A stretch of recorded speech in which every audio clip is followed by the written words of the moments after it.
Everybody. My name is James West, and welcome back to As You Pass By. Today, our subject will be the General Slocum disaster. And let me begin by, putting some historical details together. So the General Slocum was a steamship. It was technically known as a packet ship, and it had two side paddle wheels. It was quite large, and it was used pretty much for day excursions. It could go in and around the New York harbor, and some of them went up the Hudson River. They weren't meant for ocean-going voyages, something a little more local. Anyway, in June of 1904, the General Slocum was hired by the congregation at the St. Mark's Lutheran Church, which is on 6th Street, and we'll visit there a little while later. The St. Mark's Church was one of the hubs of the Klein Deutschland, Little Germany, back in the day. By 1904, the Little Germany had reduced in size. It was not quite as big as it had been in the 1880s. It really started around between 1835 and 1845 in this neighborhood. But anyway, but the neighborhood was still vibrant, and the St. Mark's Lutheran Church was one of the centerpieces of the German neighborhood in those days.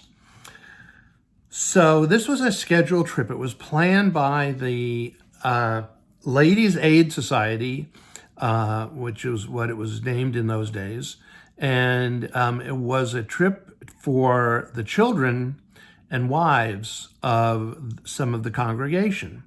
And it was meant to be a day trip up to around Great Neck or Little Neck, Long Island, which it never made it to, unfortunately.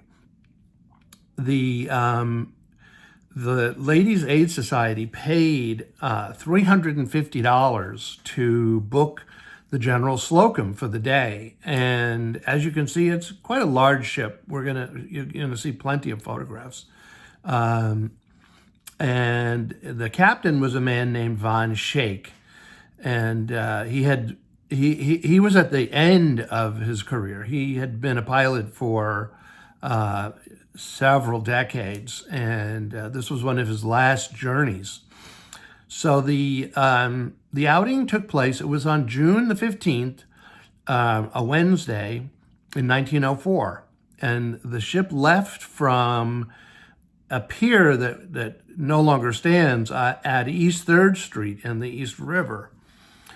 So exactly 1,388 people boarded the ship, including the crew. And the majority of the passengers were children, and then women, the mothers of the other children that were on board. So the ship started sailing north up the East River, and by the time it got in between Randall's Island, it's off the northern end of Manhattan. And the channel that they went through was in between Randall's Island and Queens, northern Queens. And the ship caught fire, and the fire spread very quickly.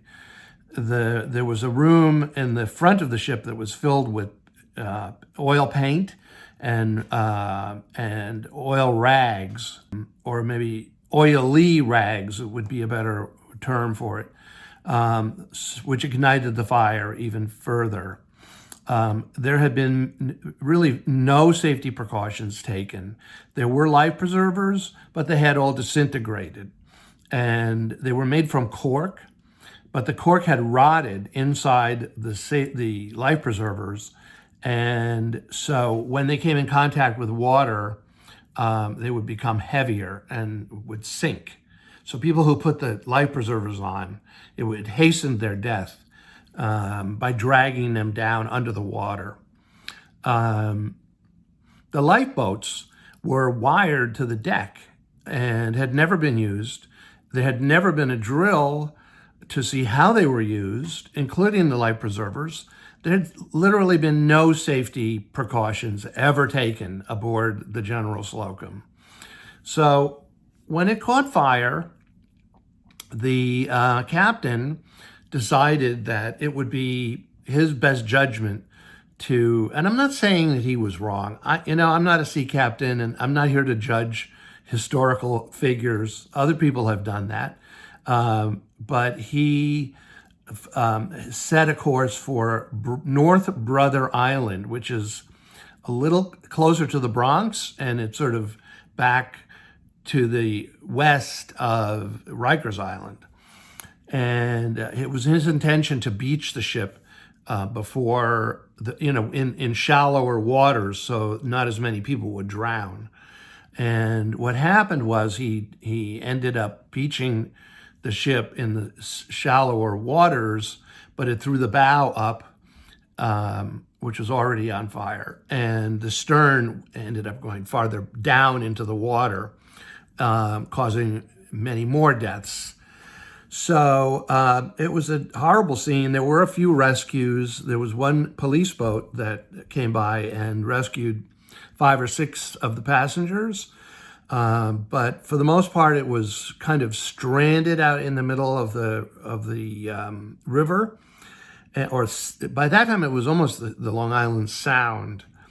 And tragically, 1,021 people died that day. It was the second largest marine disaster other than the Titanic. You hear a lot about the Titanic. You hear about it all the time. It's many movies have been made about it, not just one. Documentaries. If you look into the National Geographic Channel, there always something about the Titanic, but not the General Slocum. This was common people. They were just ordinary working folks, families who were out for a summer outing and got aboard a dangerous ship for which very little money was paid to book the ship. And there had been no training. And, the bottom line is no one really cared. I hate to say it. So it took a long time before the number of bodies were either recovered, and many of the bodies were never identified. So, of course, there was quite a huge outcry back then for, people to pay for what had happened.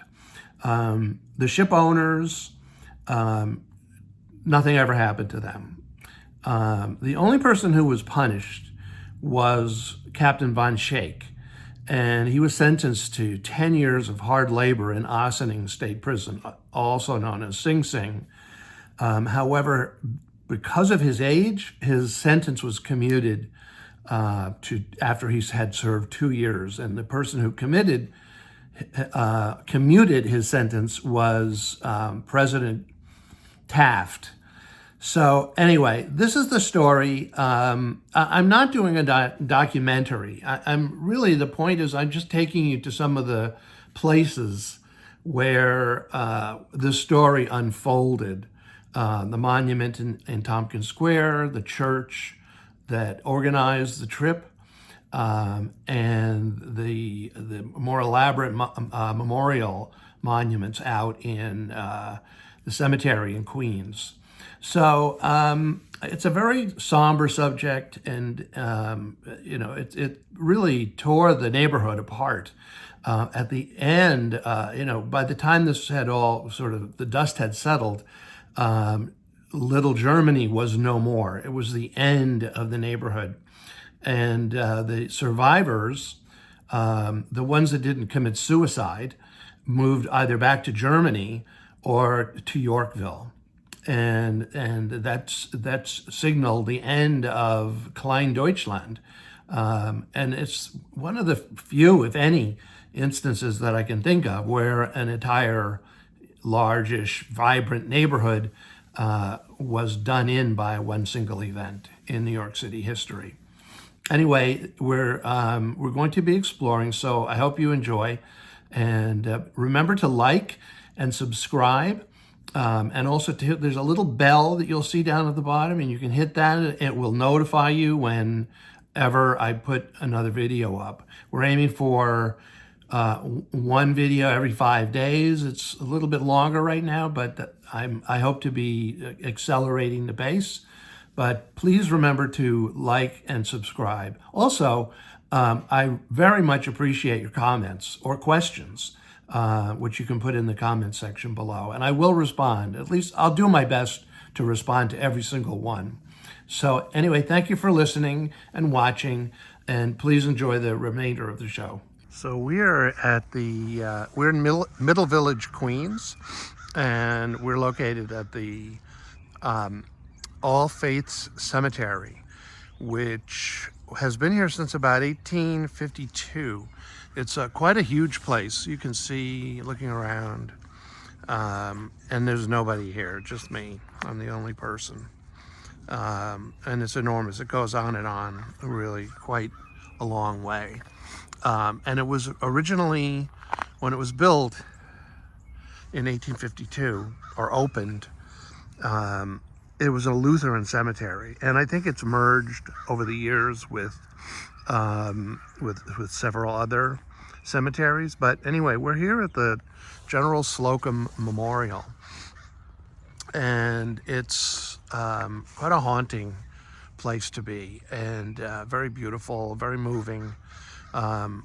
There's absolutely no wind today, so you can see the flag is just sort of drooping there. We're coming in on the 3 monuments that are dedicated to the General Slocum disaster, and they were built by the General Slocum Survivors Committee in 1904 to mark the first anniversary, 1905, to mark the first anniversary of the sinking of the General Slocum. What do we know?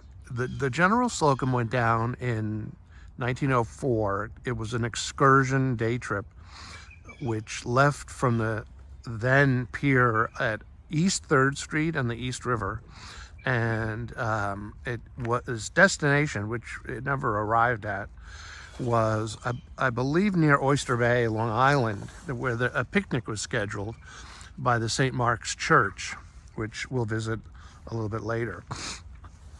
This site here is where 61 of the unidentified survivors were laid to rest. This is quite a large monument. We're going to walk up a little closer. You can see, there's a theme with these monuments, that there are a lot of children evoked in all of them, mainly because the majority of people who were killed or drowned were children, women and children. There were very few men on board the General Slocum. It was sort of a day excursion in the middle of the summer. It happened in June 15th, 1904, and the ferry caught fire somewhere off in between, just sort of to the south of the Bronx in the East River. The captain was a man named Von Schaik. He decided it was his judgment to move full speed ahead and to try and make landfall at what was called North Brother Island. It's still there today. I don't believe you can get to it other than with a motorboat. And it ran aground. It just made the fire worse. The ship ran aground with the bow going up and the stern coming further into the water, which caused even more deaths. Anyway, the whole tragedy was probably easily avoidable if there had been even minimal safety precautions taken. And this is the third monument, also built in 1905. Actually, this one was dedicated in 1912. The people who are buried here are unidentified. So while it is known that there were 61 bodies buried here, I don't know exactly where, but they were, there are no names. You can see on the back of the memorial, these are names of the members of the committee that erected the monument. And I think that this plaque may have been changed. That none of the remains, nobody knew who they were. So anyway, I'm just gonna let you soak it in. It's quite a beautiful place. It's very haunting, especially in this weather. It's late February now, and it's still quite a barren landscape, as you can see. Perfect for a graveyard, and not a single soul in sight, aside from myself.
We're out here this morning in the middle of Tompkins Square. It's a beautiful day, a little chilly, but after all, it is February.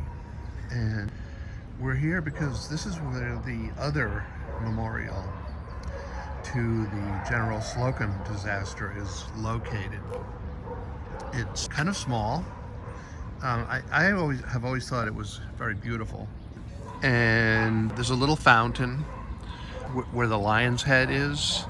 So I have a recollection of it working and dispensing water, but that could just be in my imagination. A lot of the writing has faded. It's very hard to see. We're over here. You can just barely make out. What it says is erected by the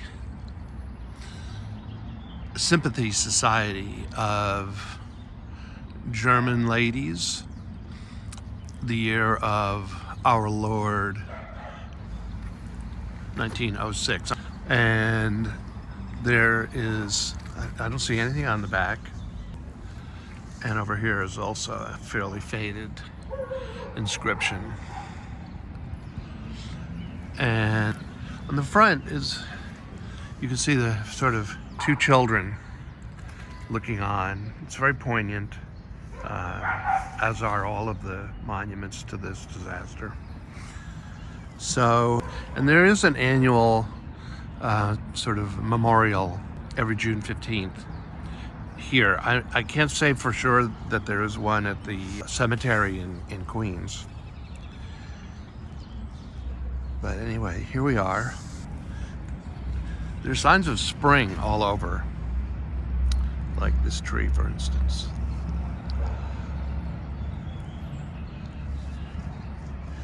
You can see the blossoms coming out. Is it a cherry tree? Right now we're out of here on East 6th Street, and this is number 325 East 6th Street. It's now the community synagogue, and it's one of the very few, if not the only, operating synagogue south of 14th Street, between 14th and Houston Street on the east side. When this was originally built, it was the St. Mark's Lutheran Church. It was built in 1847, and it was from this church that the General Slocum trip was organized. It was put together by a group called the Ladies' Aid Society, and they paid the sum of $350 to book the General Slocum for the day. So, and when the trip was organized, there were something like 1,388 passengers aboard, including crew, and only a handful survived. There were 1,021 deceased by the end of the day. The actual death toll wasn't really known for quite a long time. So here we are. This is where the story really begins.